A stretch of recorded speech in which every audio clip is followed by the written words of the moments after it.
All right, so we're looking for site 8.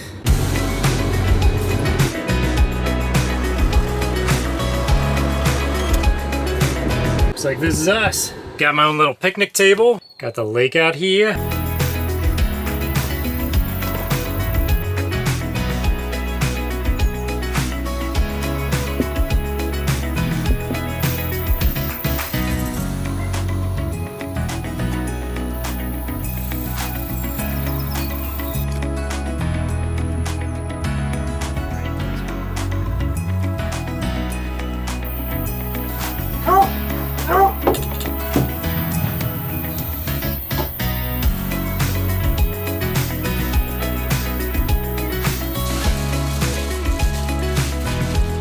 Pretty relaxing morning today, just making a little coffee. We're still at State Park number 1. Was able to get a really good night's sleep, which is much appreciated. Just running the fan actually, so it's in the 70s right now. It was in the 70s overnight, but I was able to find a way to get ventilation coming in here pretty well to keep me and the pooch cool, and so that was comfortable. Did not have to run the AC. And if you saw the beach video, my last one, the AC is great when you need it, but it's so loud.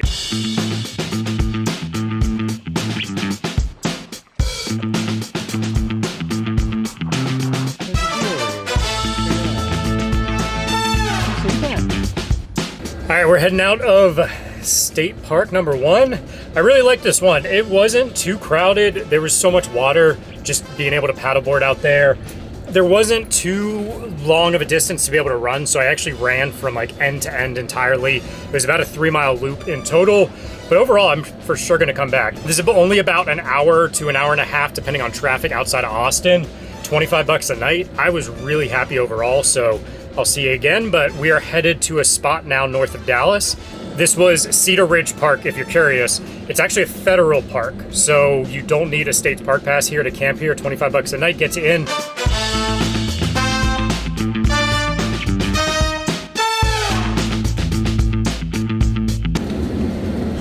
So we're about to pull into Cooper State Park. This is where we'll be for tonight. It was about 3.5 hours. If the camp spots are spaced out, we're gonna love it. But either way, we'll be near the water, so it should be fun. Real hazy, you gonna do it?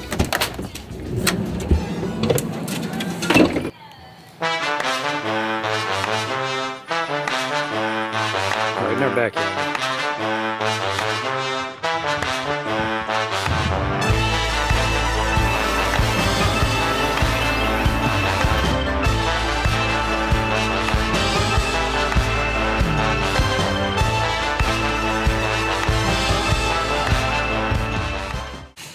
You know, I almost feel bad because I was praising the Starlink so much in the last video. This thing has not been able to get signal. It's been off and on all night. Headed out from night 2. I really wanted to like this spot because the lake was right there, but honestly, it was just very noisy. People playing a lot of music last night, singing. I can deal with music. It was the singing that got to me. And then this morning, there's just tons of kids being kids, screaming. So I need to get out into nature. Cut this one a little bit short, could have hung out for a few hours. We're gonna get on the road. We're headed to Arkansas, Arkansas National Forest. I don't even know if I've been into Arkansas. I've probably driven through it. Definitely never spent a night, so I'm kind of curious how this turns out. If the spot's open, which I'm targeting, it's right kind of on a mountain face. It has a fire pit. We're gonna have to get there and see. Fingers crossed that it's open. I will be there for a few days. Realize we should probably go down to 3. Now the fun begins. This way. There's kind of a lot of this right now. For a while, there's been a few turnouts. Getting a few little high fives from the trees here. Temperatures are good, it's 79. I'm staying positive. I think this is gonna be like a perfect spot, assuming the Starlink has enough coverage, because as you saw last night, it was a little difficult. Oh, it's open. This is such a cool spot.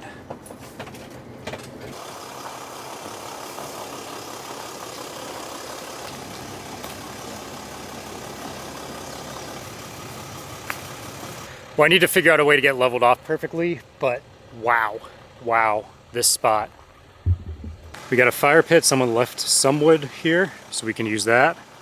We can hike out here. Super happy right now. This is magical. Ah.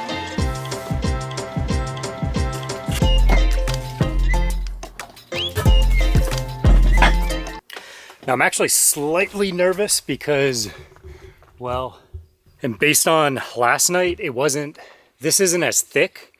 This is hopefully a lot more sparse, but it had so much trouble acquiring signal.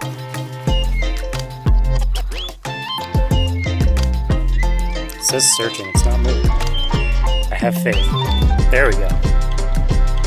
So while the Starlink's looking for service, gotta do a little maintenance. So we gotta fill up our fresh water filter and we gotta fill up our toilet with flush water. Just some of the realities of van life. This is gonna be a good filter for basically everything, bacteria, viruses, all that. This actually does do viruses. So that's just making me feel safer because I've had the water in the fresh tank for so long now. I've cycled some new water in, but it's been in there for like 2 or 3 months before it's been fully emptied out. Why stay clean when you can just rub your face in the dirt? This is what my dog does in nature. Huh.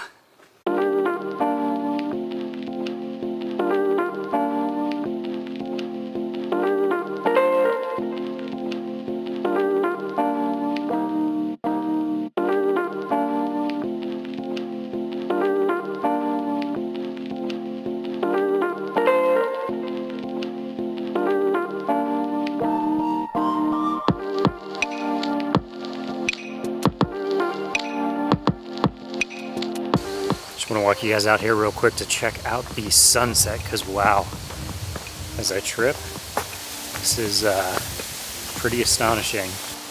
Look at this. It's just beautiful.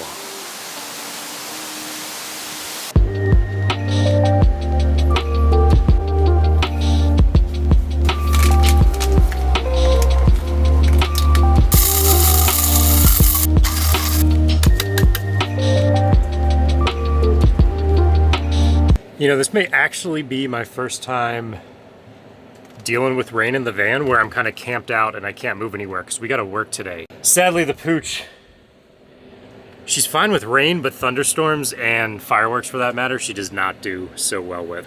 It'd be good to get the van a wash anyway. The roof was kind of dirty. I gotta be honest, this Starlink has been giving me nothing but issues, and it's got pretty open sky over there. This is probably the 5th or 6th time I've moved this Starlink just this morning. It keeps getting signal and then immediately telling me that it lost signal. Do a little cleaning.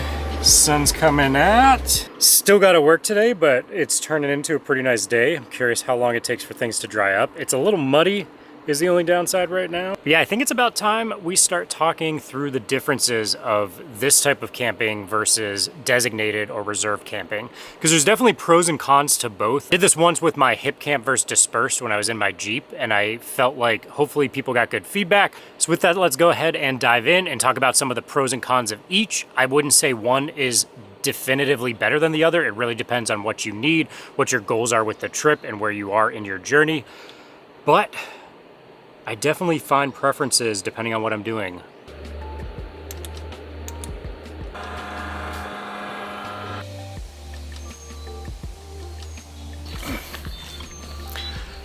All right, let's get some of the obvious stuff out of the way, right? Hookups. You're gonna have hookups if you go to designated spots. And for me, that's nice when you wanna refill, right?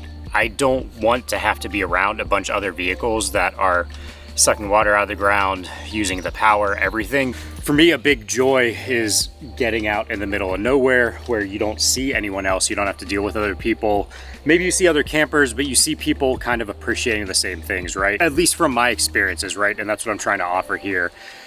When you go to the more crowded areas, it's a lot of people that want to kind of have an entire house with them. And so they treat it that way. Where when you get more into some of the camper vans, especially the people on the ground tents, people backpacking, things like that, it's a lot more about the experience of nature and being in nature, and it's a little bit less about the experience of having all the conveniences of home. I've just seen a lot of the places where I've gone to like that, there's a ton of trash on the ground. It's not well kept. People are being really noisy, blasting music, and those aren't fun. That was kind of happening at the second state park I was at. It was a really cool spot. I could walk right down to the water to paddleboard. I had good views. I had hookups if I needed them, but all I heard throughout the night was people blasting music and singing along. Playing music's one thing. It was 90s music. I can get down with some of that. You don't really get that out here, right? I hear a lot of birds. I hear a lot of nature. That's for me the essence of why I try to come out here, is to get away from my normal life. My normal life is in a city, is in a town, wherever I'm living at the time. And so you have a lot of people, and I appreciate people. I love community. I love the fact that there's people, but I don't try to go out in my van to experience that either. I want to meet people, sure, but I want to meet like-minded people that are into making places better than they found it. I know there's a lot of people out there that are going to state parks. I've met some of them, especially the people that work at these parks are very into that type of stuff. When I look around and I see trash and things like that, it's really disheartening because you hope that's not what people are doing, but obviously there are some people out there that just don't seem to care, and they're kind of treating it like a dumpster, and that to me is sad. So that's just been my experience, but I know that's not everyone, right? It's hopefully the exception, not the norm. Now I guess that brings us to out here. I don't know why I started with the cons. I should have started with the pros, but one of the biggest things for me with this off-grid camping, whatever you want to call it, like this is a designated spot per se. It's got a fire pit, it's allowed to be here, everything like that. It's rolling the dice. Getting here, driving so many hours and not knowing if it's going to be available or not, that to me is a huge anxiety point. And that is maybe my most scared position, is especially when you know there's not a lot of spots. Like this scenario, I drove 7 miles on this road and there were no other spots. If this one had been taken, I would have had to keep going. And when you have the luxury of time on your hand, it's not a big deal. But when you're working, like when I'm traveling throughout this week now, I'm very time critical. I'm either getting into places when they're dark, so I don't want to have to be shining a lot of lights looking for spots, or if I, worst case scenario, can't find a spot, now I'm kind of, what's my backup plan? Am I going to go to a rest stop? Do I go to a Walmart? I'm proud to say I've never camped in a parking lot yet. No Walmarts, no Cracker Barrels, anything. I've always, now look, I bought spots, yes. I bought KOAs, I bought camp spots, state park, whatever, but I haven't done parking lot camping yet. And I'm trying to do my best to never have to do that. Knock on wood, I hope the day never comes, but we'll see. We'll see if it happens. So that's a good segue into the pros of the reserve camp spots or pay ahead, is you know you have a spot. You have a guaranteed spot. A lot of these sites now, you can actually look at the spot. They have like 5-6 photos. So not only can you see exactly on a map where you're going to be parked, but you can see what this specific spot looks like. How close are you to neighbors? What kind of hookups are available? Is the ground level? Is it paved? Is it dirt? All those questions are answered before you even get there. And to me, that's really cool. I enjoy that a lot because you know you can get there whenever. You don't have to worry and rush there. You don't have to try to beat someone else there. You paid for it. You have it reserved. It's definitely yours. So it removes a big wave of, am I going to have a spot tonight anxiety? And you know you're going to have a good spot. It's assuming you booked a good spot. I love that aspect of things. Like tonight, I'm not happy with KOAs just because they're so constrained now. Now that I've bounced in state parks and things like that with KOAs, I've realized like, oh, they actually give you 20, 30 feet from the next vehicle, where KOAs are pretty much, you know, it's just a grid and you're 20 feet from the next person. People are very respectful of KOAs. People are very nice. They're quiet. They respect quiet hours. People aren't running generators. That was a big worry for me early on. Definitely not the case, but you want to cover up your windows at night. People are just so close to you proximity-wise. Like, not that it's creepy that they're watching you, but you want to have your privacy. So that's one thing definitely with KOAs, where I found state parks are a little bit nicer, where you're paying ahead for a spot. You are spaced out a little bit more, even though you can still hear and see your neighbors. That brings me to something which I've done a couple times. The first time I was out, like I'll look for spots on iOverlander, and I'll try to figure out kind of general area of where people have camped, and then I'll go on to Onyx Off-Road or something like that. I'm not sponsored by any of these companies. These are just genuinely what I use. I'll check if it's public land. I'll look around a little bit more, and I'll try to figure out, can I camp there? Can I camp there? Those I really enjoy. That's, to me, true overlanding. Like, this isn't overlanding. I looked up this spot. It had 1 photo, 2 photos maybe. Like, someone had established camping here before. It was within 2 months ago, so I knew this was an available spot. I didn't know if it was open or not, but I knew I could camp here.